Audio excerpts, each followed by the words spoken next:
there. Welcome back to another episode of I Am Not Naming This Podcast. I hope that you are feeling fantastic and ready to tune in because I have a special episode for you. Let's dive in, shall we? I just want to start by thanking you so much for listening to I Am Not Naming This Podcast.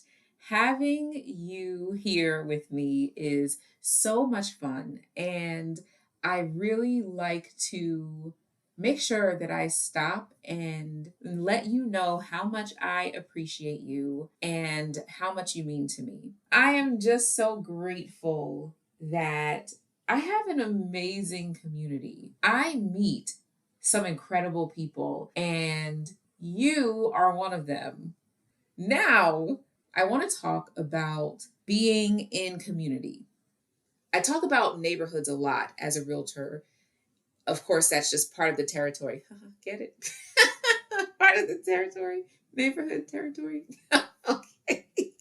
I crack myself up clearly. Okay, let me get back to the topic at hand. So I talk a lot about neighborhoods, and the conversation came up recently about neighbors. The fact that there are so many people who do not know their neighbors. And when I say do not know them, we may recognize or even talk to the neighbors beside us, across the street, maybe. But you go a couple of doors down, how many of you could be walking past someone at the grocery store who lives a couple doors down from you and you know exactly who they are?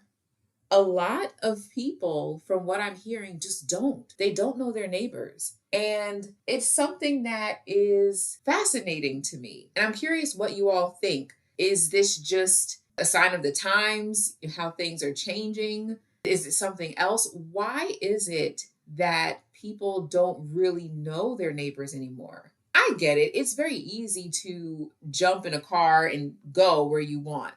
We have that ability now. It's not like we have to do everything on foot. And obviously back then it was a lot easier to know who lives in your area. But why is it that we don't see some of these neighborhood events and ways for people to get to know each other?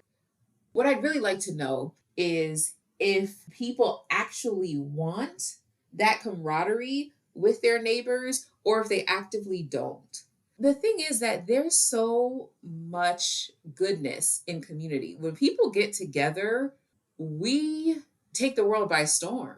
When people gather together, there is something so beautiful about that experience.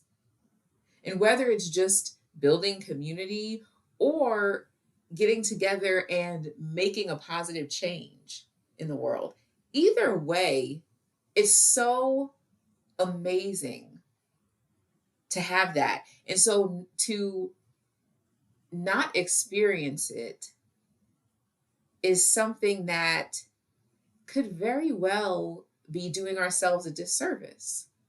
There are so many great people out there, and they can live right next door or diagonally across the street. So my question is, first off, if you even care to know your neighbors, if you don't already, and how could that shift things? How could that even add some more joy or excitement to your life? When I meet people, I love hearing about their hobbies, the way they spend their time, their passions, all of these different things that make them who they are. I love hearing that from people because it's all so different and it's all so fascinating. And imagine if you had that right outside of your door where you could come together. You obviously have something in common because you live right there in the same area. So that's already an icebreaker. But then what if neighbors were doing community service projects together? What if neighbors started new hobbies together? What if neighbors did workouts together and kept each other accountable on their fitness or their other life goals? I just envision something so potent right there in each neighborhood if we wanted it and if we allowed that to happen and facilitated that process. And I get so excited when I'm talking to my clients who are just moving into a new neighborhood. That's one of the first questions I ask them after they get settled in is, have you met your neighbors? Because I think it's such a good conversation. And do you know, this was adorable, by the way, and I am such a sentimental person. I just eat all this up. So, my client told me recently that not only had she met her neighbors, but she got Christmas gifts from multiple neighbors. How adorable is that?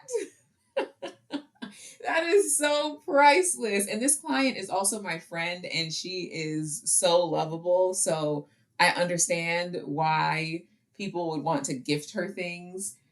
I mean, that whole neighborhood, honestly, that whole neighborhood is elevated because she lives there, and she is just such an amazing person that they all should want to know her. I just say that's how I feel about the people in my life, honestly. So I thought that was really sweet, the fact that her neighbors did that. And that just made me smile, and it made me think, okay, there is still a such thing as a true neighborhood, a true community. There is still such a thing.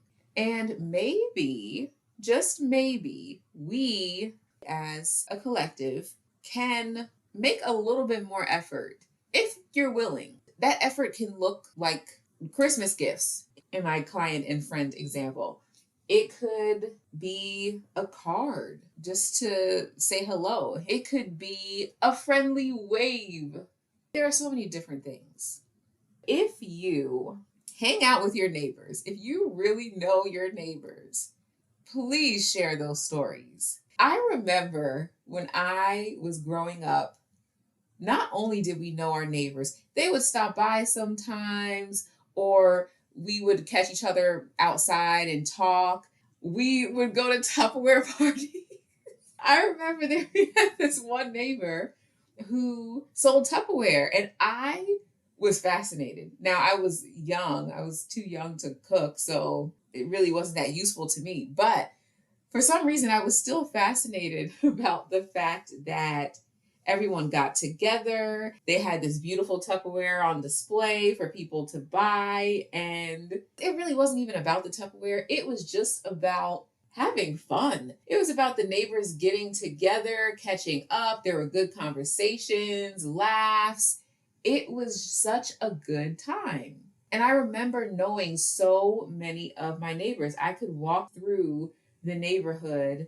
As I'm saying hi to people, I knew their names. So that feeling is a really good feeling.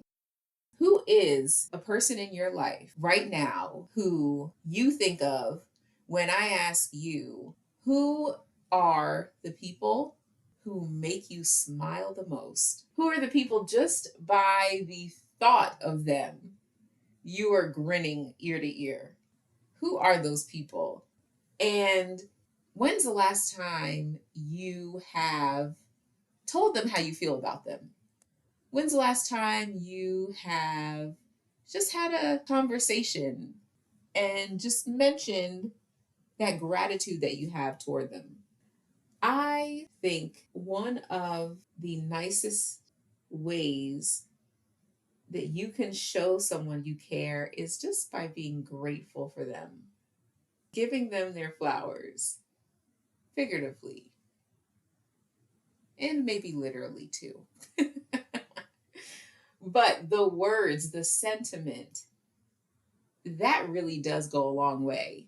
And in a world that's so busy where we all have work and things to do at home and a million other things on our plate, how great is it just to get that phone call? And I said phone call, not text specifically, because obviously we all text nowadays, but the phone call is just that extra oomph. It's just that step above and beyond, because people aren't picking up the phone all the time talking to each other. So imagine getting that phone call with like, hey, I was just thinking of you and I appreciate you so much. And remember that time when we did XYZ? I just laughed about that. And so I wanted to call you and tell you how much I care. Isn't that so cute? I just say that because I want to encourage you to do that if you haven't. Or even if you have, call and tell someone else too. If that's something that feels fun for you, I encourage you to do it. I, for one, love getting those phone calls. So if you're looking for someone to call, no, just kidding. But I do see the value in that. And I think it would be so nice if we could just spread some love to each other. You can let me know on the comments here or on socials if you reached out to somebody. Just get some love spread around. It's such a beautiful feeling. And building community within our direct neighborhoods and outside of those. That's a really nice thing that we get to do as people who are sharing this lived experience together in real time. And all of this stemmed from me thinking about the podcast today and feeling so compelled to tell you how much I care about you and how much it warms my heart that you're here and how much I love connecting with you and hearing your stories. It's incredible. It is priceless. I appreciate you so much, and I hope that you foster a beautiful friendship today. Talking to you is one of my favorite parts of the week. I hope you got something out of this episode today. If you'd like to help more people find I Am Not Naming This Podcast by Chernice Dieudonne, you can do so by subscribing and leaving a review. Also, feel free to share with a friend or family member.